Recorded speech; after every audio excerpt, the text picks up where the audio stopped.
వి gold trusted gold buyers. మీరు తాకట్టు పెట్టిన బంగారాన్ని విడిపించి ఈ రోజు ఉన్న మార్కెట్ ధరకు కొనబడను. నమస్కారం అండి. రండి.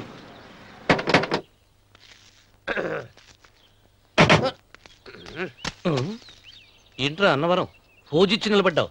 అరటిగా లోపల తీసుకురా. నేను తీసుకురానండి. ఏ నన్ను తీసుకెళ్ళమంటావా? మీరు తీసుకెళ్తారు, లోపల పెట్టుకుంటారు, మీ ఇష్టం. ఏమైందిరా నీకు? ఏమైందంటారేంటండి? లోపల నా గుండెలకు వచ్చిన ఎంకం ఉందండి. అది నన్ను ఎంత మోసం తెచ్చిందో తెలుసా అండి? ఆ విషయం నేనే మర్చిపోయాను. ఒరే అన్నవరం, తమరు మాత్రం వెంకమ్మను మోసం చేయలే?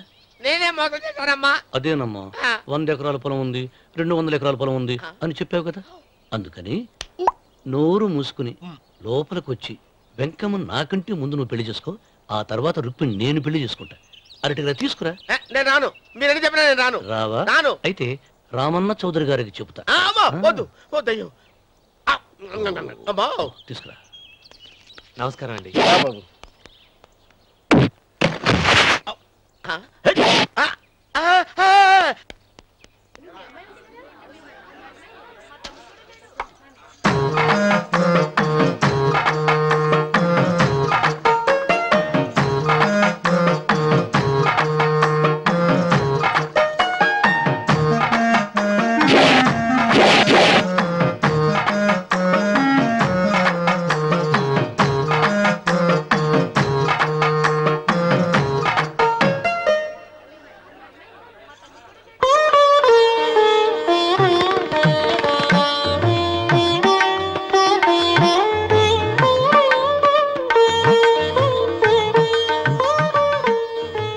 గారు, ఇప్పటికే ఆలస్యమైంది. త్వరగా జాతకాలు చూసి లగ్న పత్రికలు రాయించండి. నేను అదే కంగారు పడుతున్నానండి.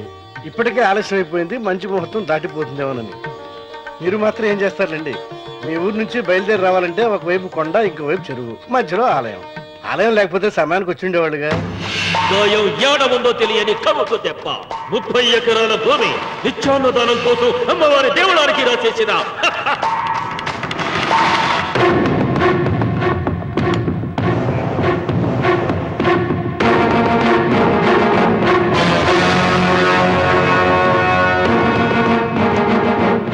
బావగారు ఏదో ఆలోచిస్తున్నారు. లాంఛనాలు ఏమన్నా కావాలంటే చెప్పమనండి. ఏమిట్రా ఇంకా ఆలోచిస్తున్నావు? రావుడు, వాళ్ళంతా కంగారు పడుతున్నారు. శుభం.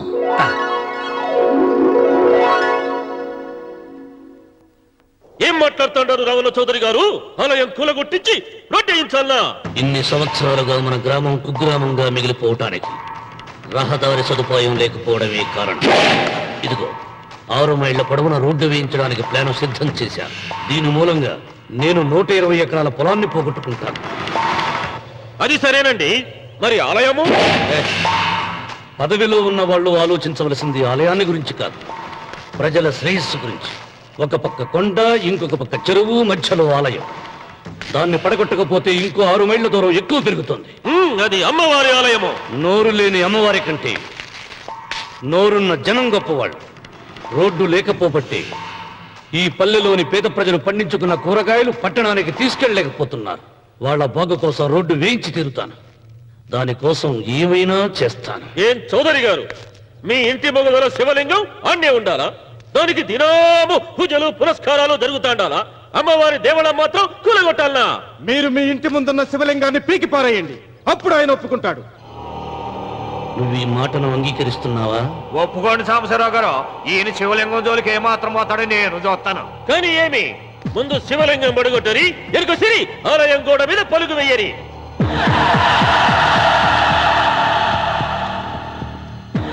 ముందుకేసిన అడుగు వెనక్కి తీసి అలవాటు ఈ రామన్నకు లేదు. నేను మడమ తిప్పను. మీరు మాట తప్పితే మరణహోమమే.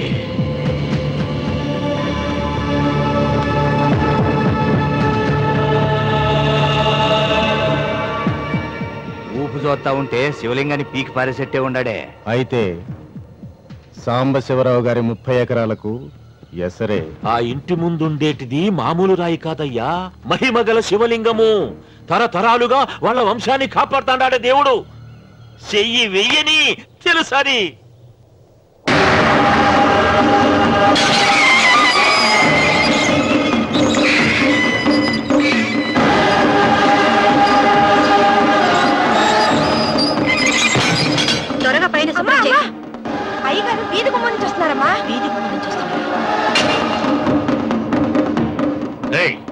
నల్లరాయిని పెకిలించండి.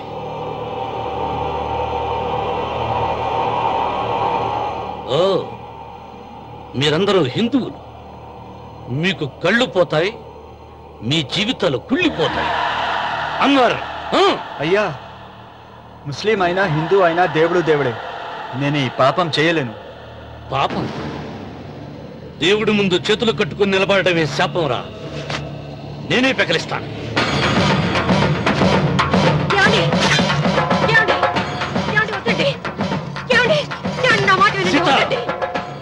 ఉత్తమ జాతి స్త్రీ ఒక్కసారి కోరిక కోరుతుంది, రెండోసారి అడగకూడదు.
నీ తాత ముత్తాతల కాలం నుంచి ఉన్న స్వయంభూలింగాన్ని తీసేసి మహాపరాధం చేశావు.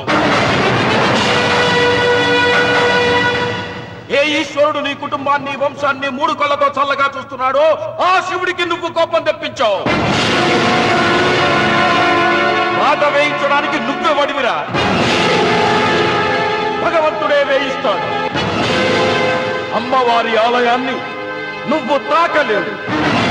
మళ్ళీ శివరాత్రి నాటికి నీ స్వహస్తాలతో నువ్వు ఆ స్వయంభూలింగాన్ని తీసుకొచ్చి యథాస్థానంలో ప్రతిష్ఠించకపోతే నీ వంశం నిర్వంశమైపోతుంది.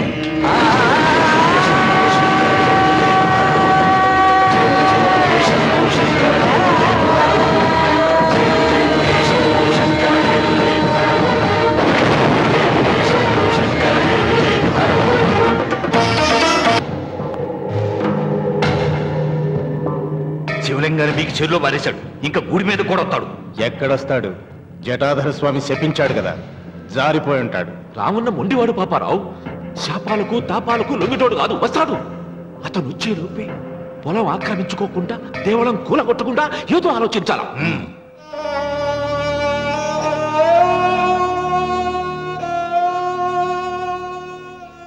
అన్నయ్య, ఆయనతో మాట్లాడే ధైర్యం నాకు లేదు.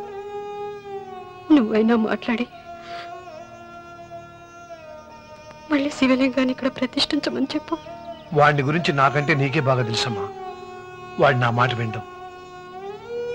నాకు భయంగా ఉందన్నయ్య. ఆపద ఏ వైపు నుంచి వస్తుందో ఏమిటో.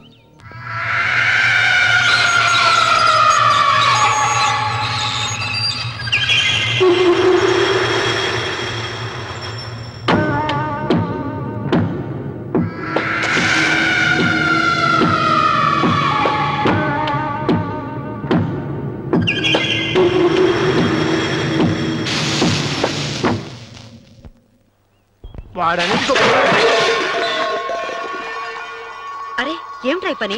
మరి ఏం చేయమంటావమ్మా? నాన్నేమో ఆలయం పడగొట్టడానికి వెళ్తున్నారు. నా పెళ్లి అయిపోవటం ఖాయం. ఇంట్లో కూర్చొని నీకు వంట సాయం చేద్దామని వచ్చాను. అన్నయ్య, నువ్వే ఆయనకి ఏదో ఒకటి చెప్పి ఆలయం పడగొట్టకుండా చూడాలి. నేను మాత్రం ఏం చేయగలనమ్మా? వీడి పెళ్లి వరకు ఆలయం పడగొట్టకుండా ఉంటాను ప్రయత్నిస్తాను. ఆ తర్వాత వాడి దయ. అన్వర్, అయ్యా బండి రెడీ చేయి. రావుడు, నీతో ఒక విషయం మాట్లాడాలి. ఇలా కూర్చో.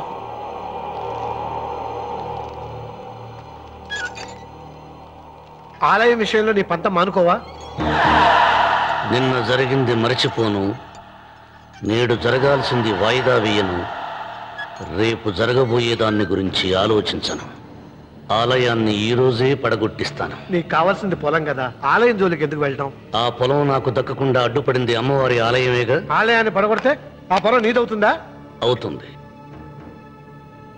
ఆ సాంబశివరావు పొలాన్ని రాసింది ఆలయానికేగా.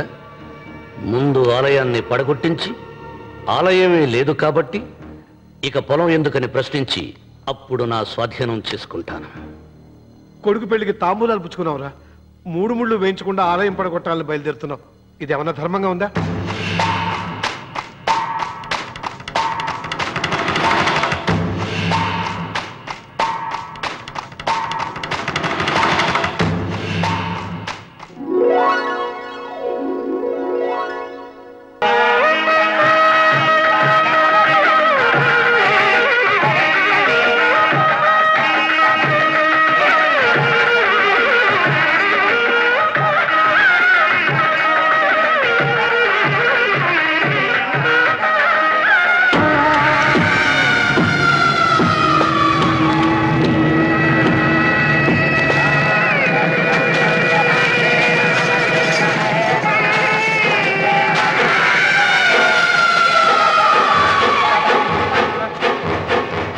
శుభమస్తు.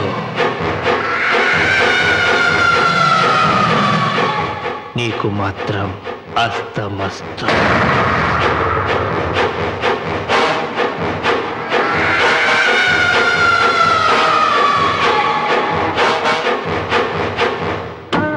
పెళ్లి కూతురు కంటే నువ్వే అందంగా ఉన్నావు.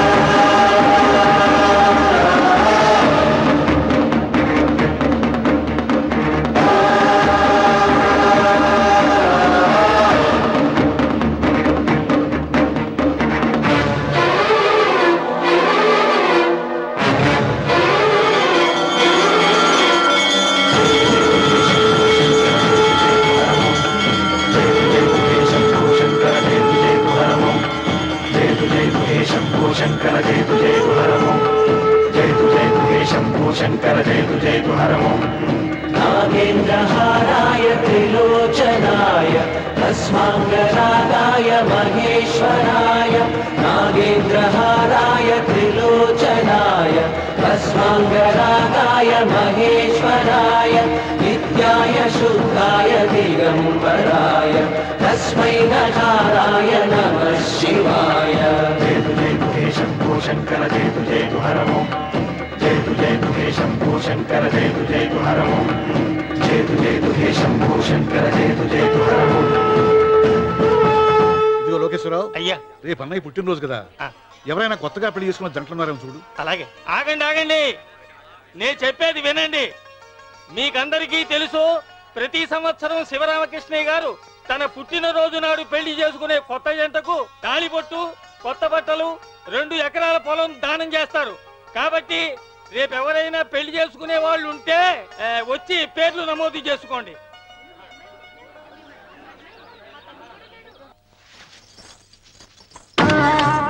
పర్వాలేదులే, భగవంతుడు చల్లగా చూసుంటే శోభనం గదిలో నీ కొంగుముడి విప్పాల్సిన వాణ్ణి. డబ్బుందని రామనని పెళ్లి చేసుకున్నావు కదా. భిక్షపతి, నేను నీ వదిన్ని. కళ్ళు పోతాయా? పోనీ, నిన్ను అనుభవించాక కళ్ళేమిటి, ప్రాణం పోయినా పర్వాలేదు. ఏంట్రా, ఏం చేస్తున్నావు ఇక్కడ? ఏం లేదు నాన్న, పాలేమన్నా ఉంటే ఒక బిందెడివ్వు, నేను కూడా శివలింగం మీద పోస్తాను అంటే నోర్మి అంటుంది. మూసా పోస్తాను వదినా. ఏమా, వాడేమన్నా వాగాడా?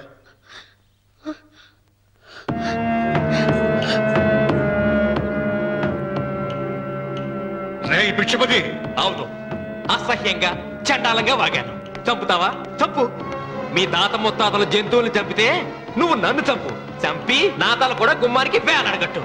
ఇదిగో, పుట్టినప్పటి నుంచి సీత నా భార్య అనుకున్నాను, ఆరాధించాను. నేను తాగుబోతుని, తిరుగుబోతుని, లపుట్టు వేదవునని చెప్పి ఆ సీతకు రామన్న చౌదరి గారికి దగ్గరుండి పెళ్లి జరిపించావు కదా. వాళ్ళ కాపురం కూల్చే వరకు నాకు మనశ్శాంతి ఉండదు. సీతని కట్టబెడితే పీటల మీద విషం దాకా చచ్చిపోతుందని బంగారు లాంటి రామునికిచ్చి పెళ్లి చేయించాను రా. వెంటనే నీ పద్ధతి మార్చుకోకపోతే నువ్వు తినే అన్నంలో విషం కలిపి తప్పేస్తాను రా వెధవా. వద్దు నాన్న, వద్దు. ఈ చెప్పు దెబ్బ ఎప్పుడో కొట్టుంటే బాగుపడి ఉండేవాడిని. నాన్న, నీ మీదొట్టు, ఇంకెప్పుడు తప్పు చెయ్యను నాన్న, తప్పు చెయ్యను. నన్ను క్షమించు నాన్న. ఏర్పాట్లన్నీ పూర్తయ్యాయా? అది ఏమైంది లోకేశ్వరరావు? 50 జంటలు నమోదు చేయించుకున్నారండి. అందులో 30 జంటలకి దానం చేయడానికి మాత్రమే మన దగ్గర భూమి మిగిలి ఉంది. మరి మిగతా 40 ఎకరాలు అంటే మన పొలమంతా ఈవేళ బాబు గారు ఎన్ని సంవత్సరాల నుంచి దానం చేసుకుంటూ వస్తున్నారు. కొండలైనా కరిగిపోవలసిందే కదా. మరి ఇన్నాళ్ళు నాకెందుకు చెప్పలేదు? మీరు పుణ్యకార్యం చేస్తున్నారు, మిమ్మల్ని ఇబ్బంది పెట్టడం ఎందుకని. రామన్న పేరుతో 2000 ఎకరాలు ఉండాలిగా, అందులోంచి రాసేవాడిని. అందులో మిగిలిన 60 ఎకరాలే ఇప్పుడు రాశానండి. ఆయన పేరు మీద గజం భూమి కూడా మిగలలేదు. రేపు శుభకార్యం ఆకూడదయ్యా. నూతన దంపతులు నా ఇంటి దగ్గర నుంచి నిరాశగా తిరిగి వెళ్ళకూడదు. నాతోరా జగన్నాథం, అన్నయ్య, నువ్వు ఈ సాయం చేస్తే నా పరువు కాపాడిన వాడివి అవుతావు. 40 ఎకరాలే కాదు, నా యావదాస్తి మొత్తం నాకు ఇస్తాను, నా ప్రాణాలు ఇస్తాను. లోకేశ్వరరావు, అయ్యా కాగితాలు.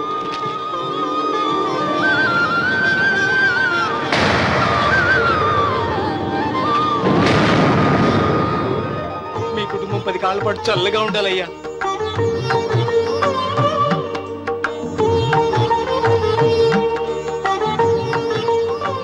నీ పొలం వాయన దానం చేస్తాడు, పేరు తెచ్చుకుంటాడు. ఇంకా నీకే మిగులుతాది, గబ్బు లేచిపోతావు. తొందర పడకు, చూస్తావుగా. ఒరే రావుడు, ఈ భోజనాల కార్యక్రమం చూస్తుంటే నాకు తిరుపతి దేవస్థానం గుర్తుకొస్తోందిరా. నువ్వైనా చెప్పచ్చు కదా మీ నాన్నకి, ఈ దానాలకు అంతే లేదా? ఎదుటివాడికి ఇంత పెట్టడంలో ఆయన ఆత్మసంతృప్తి పొందుతున్నారు. ఆ పుణ్యమే ఆయన నిండు నూరేడు బతికిస్తుంది. నువ్వు అన్నం వచ్చి ఇదంతా నీ పుణ్యమేరా. అంత మాటలు కన్నయ్య. హర హర మహదేవ్ శంభో శంకర. ఓం నమః శివాయ. పెదనాన్న. ఏం బాబు? పెదనాన్న, నాన్న. ఏమిట్రా? నాన్న నోరు. ఏమిటో చెప్పరా? మా నాన్న నోరు తెరిచి నిన్ను అడగలేక నాకు దస్తావేజీలు ఇచ్చి పంపించాడు. దేనికి? మీరు మా దగ్గర తీసుకున్న పొలానికి గాను రుణపత్రం రాయించుకు రమ్మన్నాడు.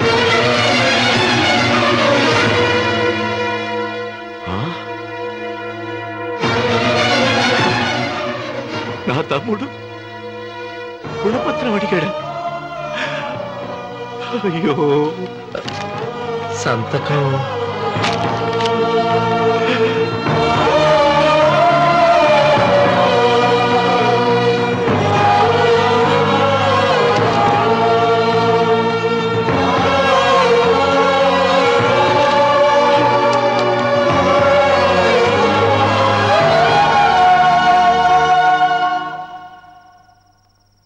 ఏంట్రా తినమేంటి? ఓహో, అన్నంలో విషం కలిపి చంపుతున్నానని భయపడి చస్తున్నావా?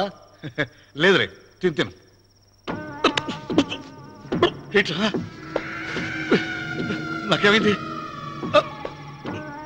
నువ్వు అన్నంలో విషం కలిపి నన్ను చంపుతానన్నావు కదా, ఆ పాపం నీకెందుకు అంటగట్టాలి అని నేనే నా అన్నంలో విషం కలుపుకున్నాను నాన్న. పొరపాటుగా పళ్ళాలు మారాయి.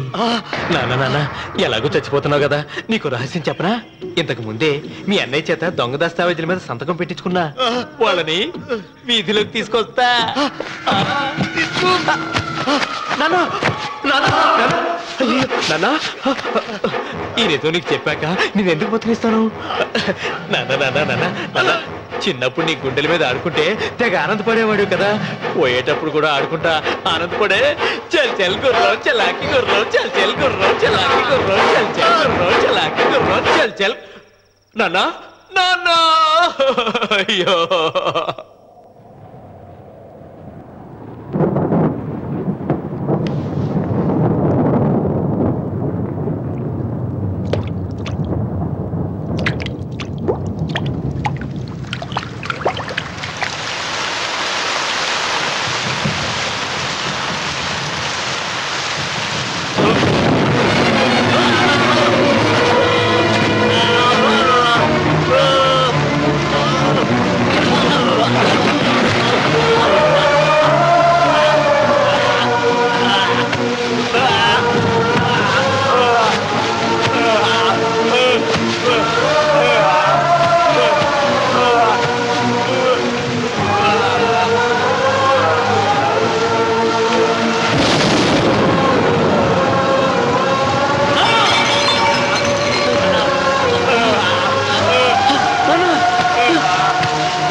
తొందరగా పోయినట్రా.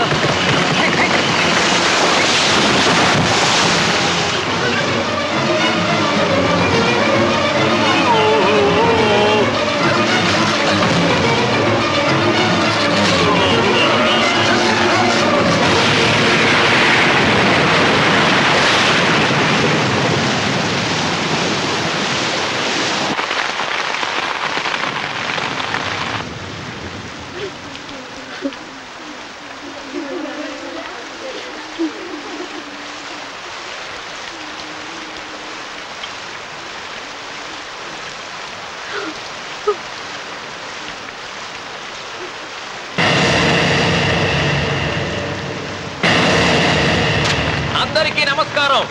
ఇది మా పెదనాన్న సంతకం పెట్టిన దస్తావేజు. అక్కడ మా నాన్న లేడు, ఇక్కడ మా పెదనాన్న లేడు. కానీ మా పెదనాన్న మా నాన్న దగ్గర 50 లక్షల డబ్బు, 40 ఎకరాల పొలం తీసుకున్నాడు. ఏ లోకేశ్వరరావు చెప్పు. అవునండి, నేను సాక్షి సంతకం చేశాను. ఈ అప్పు ఎలా తీరుతుందో ఆ ధర్మాత్ముడి సేవ అక్కడి నుంచి తీసేలోపు చెప్తే బాగుంటుంది. భిక్షపతి మతుందా నీకు? ఇదేనా అడిగే సమయం? ఆయన తగలబడిపోతే ఆయనతో పాటు ఈ నిజం తగలబడిపోతుంది. మా అన్నయ్య ఆ ధర్మాత్ముడు రక్తం పంచుకుంటాడు. ఏమయ్యా లోకేశ్వరరావు, మా అన్నయ్యకి మిగిలిన ఆస్తి ఏమిటి? ఈ ఇల్లు తప్ప ఏమీ మిగలలేదండి. సరే, 40 ఎకరాల కింద ఈ ఇల్లు పెట్టుకుంటాను. మిగతా 50 లక్షలు ఎలా ఇస్తావన్నయ్యా? ఏంటో నువ్వు మాట్లాడేది? మా రావుని ఒట్టి చేతులతో నటుడి మీద నిలబెడతావా? సరే, డబ్బు వద్దు, పొలం వద్దు, ఒక్కటిస్తే చాలు. ఏంటది? అది సీత దగ్గరుంది. అది ఇస్తే 50 లక్షల బాకీ రద్దు చేసుకుంటా. సీతారత్నం పుట్టింటి వాళ్ళు పెట్టిన 7 వారాల నగలున్నాయి. అవన్నీ నాకు ఇచ్చేస్తే నేను సరిపెట్టుకుంటాను.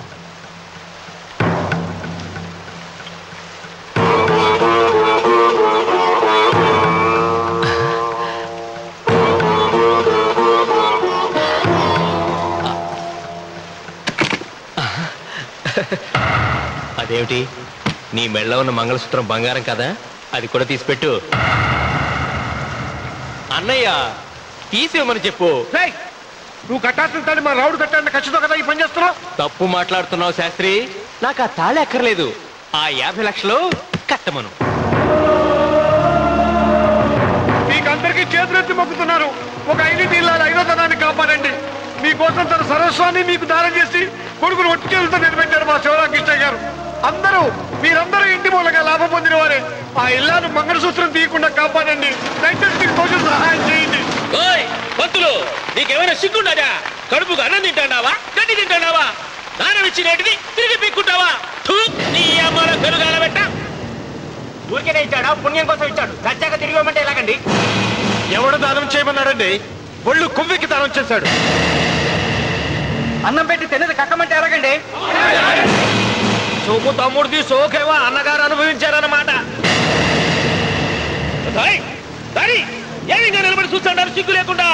ఈయనే ఉంటే మన పుణ్యాన్ని అని విక్కుంటారు, మనం వచ్చే పట్టుకొని అడుగు తినాలి.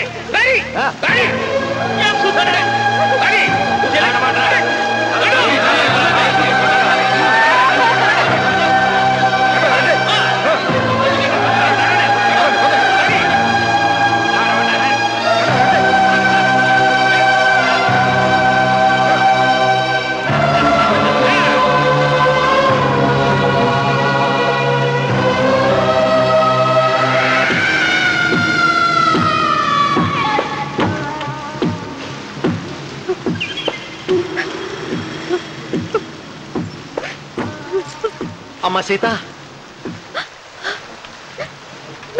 భిక్షపతి, మా వియ్యంకుడు బాకీ ఉన్న 50 లక్షల డబ్బు, 40 ఎకరాల పొలం నీకు నేనిస్తాను, సరేనా?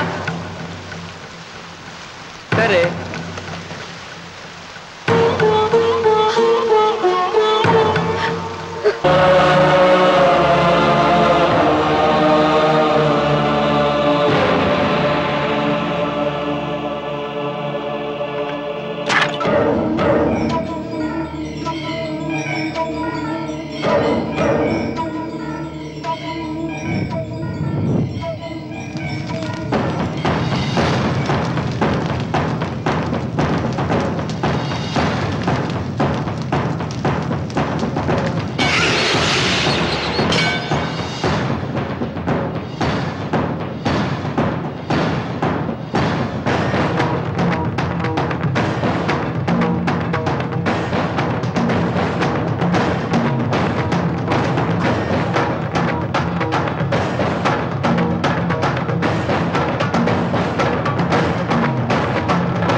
దేవుడా?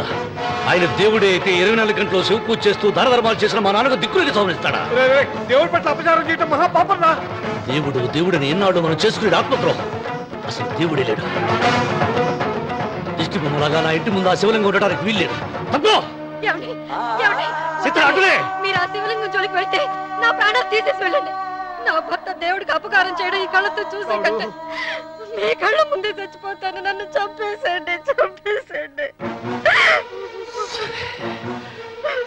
నీకు ఇంటి ముందు శివలింగం దేవుడా, నాకు మాత్రం నల్లరాయి. ఈ రోజు నుంచి నేను ఈ వీధి గుమ్మ నుంచి నడవను.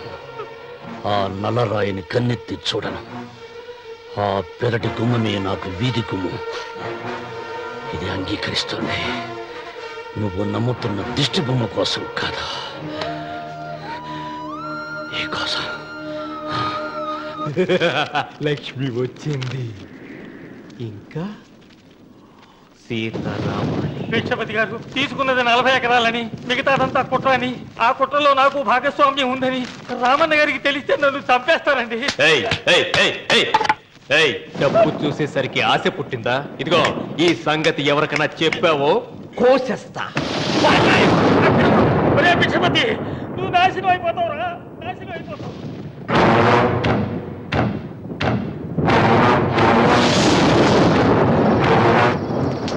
ఇంత రాత్రి పూట ఎక్కడికి వెళ్తావు నాయనా? నీకు తెలీదమ్మా, తెల్లారేలోగా ఊరు తెలియ పారిపోకపోతే ఆ భిక్షపతి మనల్ని చంపేస్తాడమ్మా. తొందరగా పద, తొందరగా పద. ఊరుదిలి పారిపోతున్నావా లోకేశ్వరరావు? అది నాకంతా తెలుసు. అయ్యా అయ్యా అయ్యా, నీకు ద్రోహం చేశాను, నన్ను క్షమించండి అయ్యా. నేను క్షమిస్తా, మరి భిక్షపతి వదలొద్దు. నీకు ఉపాయం చెబుతా. అన్వర్, నీ ప్రాణాలకు భిక్షపతి మూలంగా ప్రమాదం ఉందని నీ చేతులతో నువ్వే రాసి నేను కాపాడతాను. దాన్ని జాగ్రత్తగా మడిచి నీ జేబులో పెట్టుకో. అర్థం కాలగా? నీ ప్రాణాలు నా చేతుల్లో పెట్టావుగా. మీ అమ్మను జాగ్రత్తగా ఇంటికి తీసుకుని వెళ్ళు. వెళ్ళు. వస్తాం బాబు.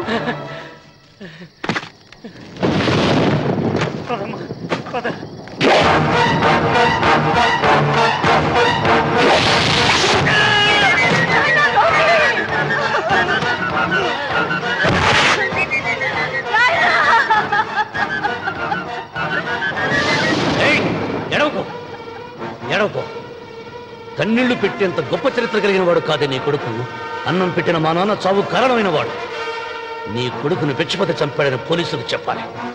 అప్పుడే బ్రతికినంత కాలం నీకు నీ మనవరాలకి ప్రాణభిక్ష పెడతాను. లేకపోతే అన్వర్, అయ్యా, వీడి శవాన్ని తీసుకెళ్లి భిక్షపతి ఇంటి ముందు పడే. రావుడు, నువ్వు శ్రీరామచంద్రుడు లాంటి వాడిరా, ఇలాంటి హత్యలు చే. మా నాన్న పెట్టిన పేరు రామన్న, కానీ ఈ రోజు నుంచి నా పేరు రావణ. ఆయన మూలంగా దానాలు పొంది, భూదానాలు పొంది, అన్నదానాలు పొంది ఆయన కన్ను మూసిన రోజు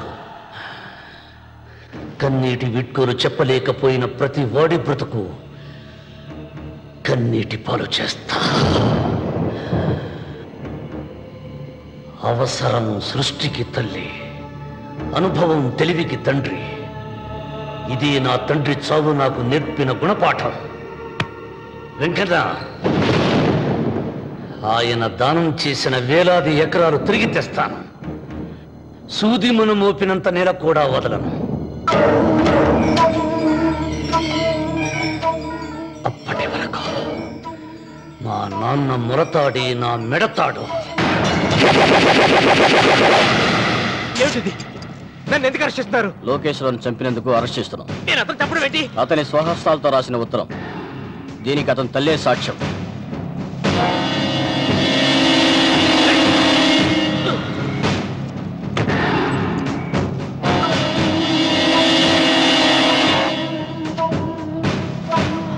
పద.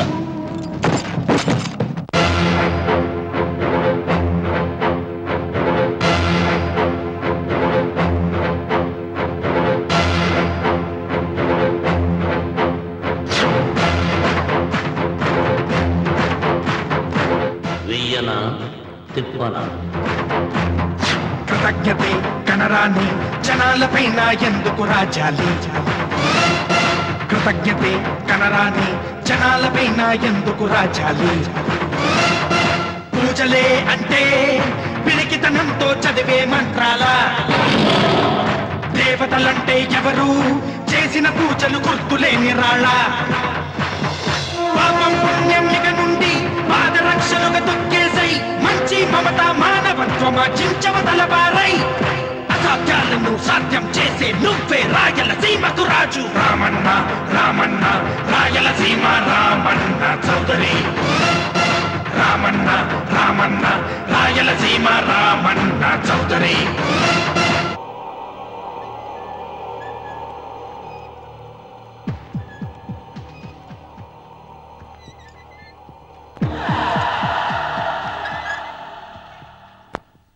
అన్వర్, అయ్యా, 100 మంది పనివాళ్లను ఒక బుల్డోజర్ను ఆలయం దగ్గర తీసుకురా. దాన్ని పడగొట్టించాలి. రావుడు, అబ్బాయి పెళ్లి ఎంతవరకు ఆగమన్నారు, అంగీకరించాను. ఇప్పటికాగే ప్రసక్తి లేదు. దేవుడు జోడికెళ్తే మహాపాపం రా. దేవుడా? వాడి పేరేంటి? శివుడు. మరి బ్రహ్మ, విష్ణువు, రాముడు, కృష్ణుడు, వినాయకుడు, సుబ్రహ్మణ్యం, లక్ష్మి, సరస్వతి, పార్వతి వాళ్ళు దేవుళ్లే. అల్లా, క్రీస్తు వాళ్ళు దేవుళ్లే. వీళ్ళల్లో ఎవడు గొప్పవాడు? వాళ్ళ నమ్మకాలను బట్టి వాళ్ళ దేవుడినే గొప్పవాడు అని సరిపెట్టుకోవడం లేదు. మా దేవుడు గొప్ప, మా మతం గొప్ప అని ఒకరినొకరు నరుక్కుని చూస్తున్నారు. నిజంగా దేవుడని వాడుంటే కొంతమందికి ఎందుకు అన్నం దొరకడం లేదు? కొంతమంది చిన్న వయసులోనే విధవరాళ్ళు ఎందుకు అవుతున్నారు? కొంతమంది పరిశ్రమలోనే తల్లిదండ్రులు ఎందుకు పోగొట్టుకుంటున్నారు? అది వాళ్ళ కర్మ. కర్మ అంటే పూర్వజన్మలో చేసుకున్న పాపం. ఆ పాపం నుంచి నీ దేవుడు కూడా వాళ్ళని రక్షించలేడా? రక్షించలేడు. అటువంటప్పుడు నీ దేవుడికి పూజలు ఎందుకు చెయ్యాలిరా? కన్న బిడ్డల్ని సరిగా చూడలేని వాడు తండ్రి కాదు, అందరికీ అన్నం పెట్టలేని వాడు దేవుడు కాదు. వెంకన్న, నువ్వు సద్బ్రాహ్మణుడివి. వేదాలు చదివావు, ఉపనిషత్తులు చదివావు, పురాణాలు చదివావు. నేను ఏమీ చదువుకోలేదు. అసలు దేవుడి ఆకారం ఎలా ఉంటుందో చెప్పు. ఆయనకు ఆకారం లేదు, నిరాకారుడు. అటువంటప్పుడు గుడులెందుకు, గోపురాలెందుకు, వాటిలో విగ్రహాలెందుకురా? నేను చెబుతాను వినరా. గాలి దేవుడు, అది మనం పీల్చకపోతే చచ్చిపోతాం. నీరు దేవుడు, అది మనం తాగకపోతే బ్రతకలేము. భూమి దేవుడు, అది లేకపోతే మనకు అన్నం దొరకదు. అమ్మ, నాన్న దేవుడు, వాళ్ళు లేకపోతే మనం అసలే లేవు. చదువు నేర్పిన గురువు దేవుడు, కష్టంలో, నష్టంలో, సుఖంలో, దుఃఖంలో దగ్గరుండే స్నేహితుడు. స్నేహితుడు అంటే నువ్వు నాకు దేవుడివి, నీకు మొక్కుతాను రా. అంతేగాని ఆ నల్ల రాళ్ళకి రెపరెక్కి కాదు. అంటే గుడి మెట్లకి మొక్కే వాళ్ళంతా మూర్ఖులా? నైవేద్యం పెట్టి నమస్కారాలు చేసే వాళ్ళంతా పిచ్చివాళ్ళ? గుండు గీయించుకుని పొర్లు దండాలు పెట్టేవాళ్ళంతా అమాయకులా? అవును. ఒక గుడి చూపించి ఆ గుడిలో దేవుడు వరాలు ఇవ్వడు అని చెప్పు. ఆ గుడి మెట్లలో ఒక్క మెట్టు కూడా ఎవడో ఎక్కడ. నైవేద్యం పెడతారన్నావు కదూ, ఎందుకో తెలుసా? పెట్టిన క్షీరాన్నాలు, దద్దోజనాలు, పులిహోరాలు మనం మెక్కుతామని తెలిసి, అదే దేవుడు తింటారని తెలిస్తే శనగ చెక్క, ఒక బెల్లపు ముక్క కూడా పెట్టర్రా. వెంట్రుకలు ఇస్తారన్నావు కదూ, దేనికి? మళ్ళీ ములుస్తాయన్న ధైర్యంతో. గుండు గుట్టించుకున్నాక జన్మలో ఒక్క వెంట్రుక కూడా మొలవదు అని చెప్పు. ఒక్కడు కూడా గుండు గుట్టించుకోడు. ఒరే రావుడు, గీతలో శ్రీకృష్ణుడు ఏం చెప్పాడో తెలుసా? 16,000 మంది గోపికలతో సరసం, 8 మంది పెళ్లాలతో కాపురం చేసిన కృష్ణుడు ఎలా వేల్పు? వాడు చెప్పిన గీత మన తల రాత. వెంకన్న, నా దృష్టిలో భగవంతుని పూజించే వాళ్ళు 2 రకాలు. భయంతో పూజలు చేసేవాళ్ళు, ఆశతో మొక్కేవాళ్ళు. పాపం చేశాం, ఆయనకు దండం పెట్టి చేసిన పాపాన్ని ఏదో ఒక రూపంలో హుండీలో వేసేద్దామనుకునే వాళ్ళు మొదటి రకం. మొక్కితే ఏదో దక్కుతుందని ఆశపడేవాళ్ళు 2వ రకం. నా భూమి నేను సొంతం చేసుకున్నాను కాబట్టి అది పాపం కాదా? భయం లేదు, ఏదో అయిపోవాలనే ఆశ, తపన నాకు లేదా? ఈ రామన్న చౌదరి నిన్న జరిగింది మర్చిపోడు, నేడు జరగాల్సింది వాయిదా వేయడు, రేపటి గురించి ఆలోచించడు.